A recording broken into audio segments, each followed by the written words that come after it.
In 2014, 26% of Japanese citizens were over the age of 65. But by 2050, this number will increase to 38.8%. Ladies and gentlemen, low birth rates and rising life expectancy are causing the aging of many developed nations. But these countries, like Japan or European countries, provide people more education and career opportunities, which leads to more and more people choosing to have children later on in life or not to have them at all. That is exactly why Side Proposition today believes that aging populations should build their future and economy on foreigners. So in my speech, I'm going to present our model and our first two arguments. The first one being about how immigration is the only way to solve this problem. And secondly, I'm going to talk about how increasing immigration makes for a better life of citizens. Our second speaker will present our third argument, which is about how open immigration policy raises overall economic productivity. But before that, we would like to make a few things clear. Firstly, we define aging populations as the increasing of median age in a population of a region due to declining fertility rates or rising life expectancy.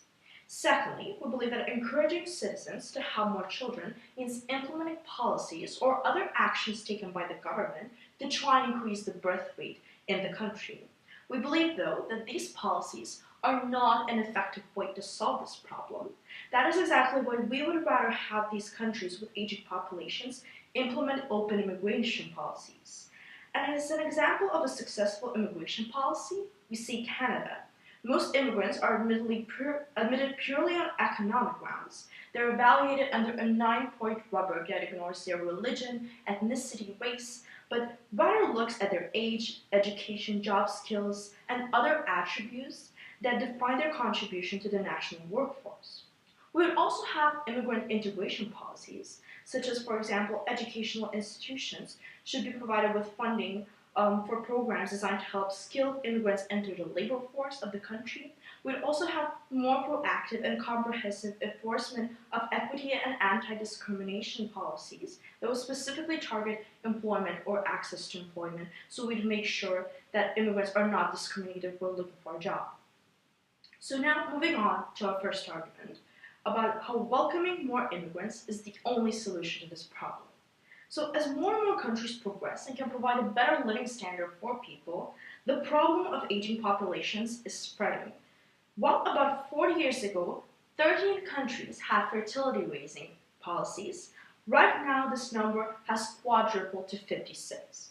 And these policies include encouraging dating, the longer maternity leaves, and financial support for families with children. As an example of a policy, we can take Singapore, where the government has increased paid maternity leave. It has also introduced a 1-week paternity leave. It subsidizes center-based childcare and offers cash support and reduced employment fees to help working mothers who rely on childcare from grandparents or domestic help from overseas. Now, why do we believe that these policies are not the right solution to this problem?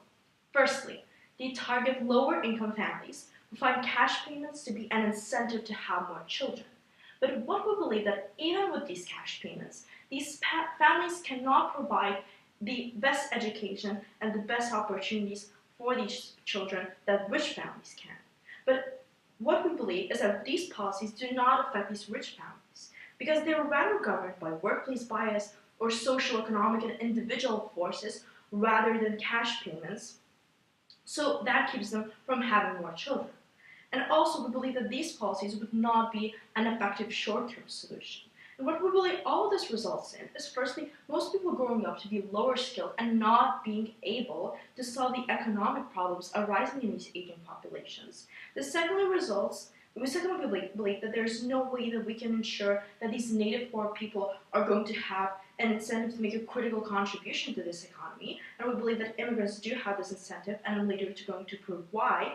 And we also believe that this contribution would only come after years, because it would take years for these children to grow up and to become educated and fully functioning members of the society. So why do we believe that immigration is the effective way here? Firstly, we believe that immigrants have an incentive to come to these developed countries, and they also have an incentive to work hard there because they feel like they have to earn their place in this society. So we can already see that a lot of immigrants are coming into developed nations. For example, each year, the United States Citizenship and Immigration Services receive nearly 6 million immigration applications from individuals and employers. Secondly, under our model, we would only admit immigrants that have the qualification and the education needed, meaning we would only admit economic immigrants. So we believe that they would be capable of solving many economic problems arising in these countries. For example, unemployment. Unemployment in Spain is nearly 18%, so we believe that immigrants would be able to solve these problems. We can already see that immigrants comprise big parts of many countries' workforces.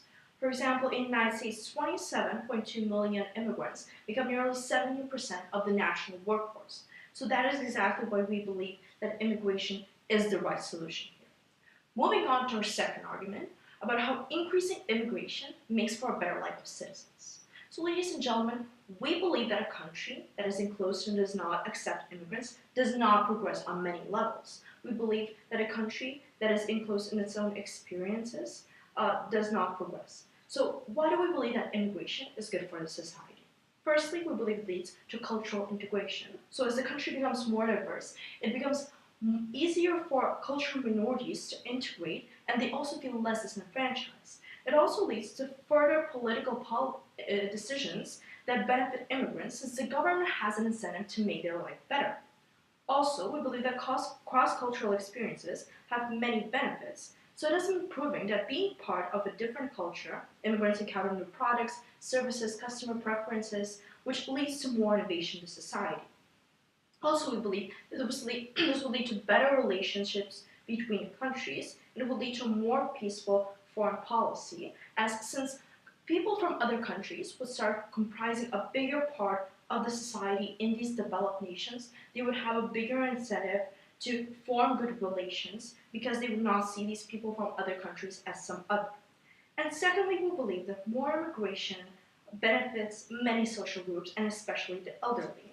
So statistics show that countries with aging populations, more particularly in Europe, there's going to be an approximate shift from 4 working age people for every pensioner to just 2 by 2060. And if the retirement age remains fixed and life expectancy increases, there's obviously more people claiming pension benefits and less people working and paying income taxes. So this dependency ratio shift leads to smaller pensions and higher retirement age. We believe that this results in a lower quality of life for the elderly, and this results in a country struggling to provide for the people that firstly depend on it, and secondly, the people who deserve this kind of support because of their past contribution to the society. So we believe that by increasing the amount of working age people by immigration, we would lift many elders out of poverty and also ensure them a better living standard. So ladies and gentlemen, because we believe that immigrants can make a severe contribution to the economy and to the society, and because we believe that we cannot convince women in developed nations to have more children, I beg you to propose.